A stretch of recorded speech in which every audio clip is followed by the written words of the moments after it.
И вытаскивается, а начинает забежать, пока это сосешь и заведет. И заводится. Стал качать завелись на буду.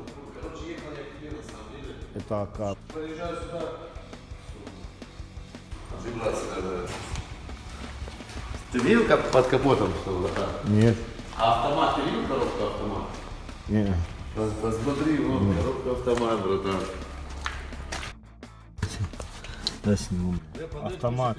Коробку, смотри. А ну, открой капот. Саня, как капот открывается? А что за мотор стоит здесь?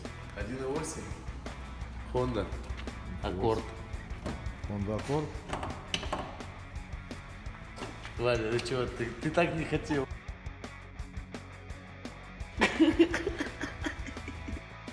Такая. Вот так вот, братан, у нас умеют Костя делать.